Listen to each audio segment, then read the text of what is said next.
We're at the Launch House in the West Hollywood Hills seeing a show curated by John at Hasbrook Galleries.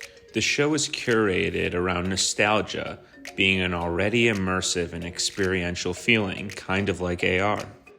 So Kaleido software works as a recognizer of the art. All these paintings really act as QR codes. So you have kind of the traditional experience with paintings and prints on walls. And what you have here actually is a software that recognizes the works, and then they animate on the wall. And I mean, it's really well done. It captures really well. And these purses come off into the Z-axis, and you can look below them and above them. So almost all of these paintings actually have, you know, this extension of what the artist was doing. He brought together a bunch of works and partnered with a tech company called Kaleido, run by Ian. You know, we're just getting started. We've got super ambitious roadmaps. But you know, my team is crushing it. I mean, initially we were going to launch this show in May, and I'd gotten into Launch House like mid-March. This started end of March. And John and I were thinking, well, let's just do the art show at the Launch House. Like, that'd be kind of cool. I mean, it came together, so.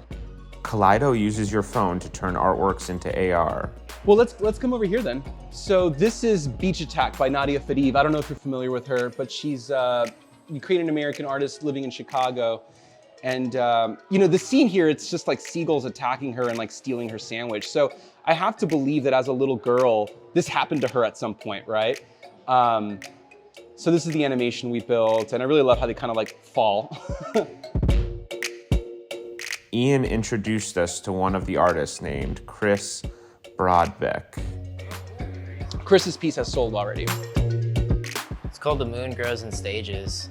And so it's from a body work I made. This is the second one. I did 3. Okay. And they're just diagrammatic abstract paintings mixed with my interest in cosmology and astrology. How'd you start making art? When I was a little kid, I've just always done that. Growing up in my hallway, my mom gave me a palette and like an easel, and I just made tons and tons of work. And she said that I didn't finish them enough, that I would just whip them out more and more, and that I would just proclaim they were done. So I've just always been making art, and that's just what I do. It's just my natural expression to paint. Where does the inspiration for the symbology come from? Honestly, my interest in like metaphysics and the occult. So I'm really interested in cosmology, astrology, spirituality, and that whole kind of side of art, the spiritual and art. What was the process for getting the AR made like? For me, easy.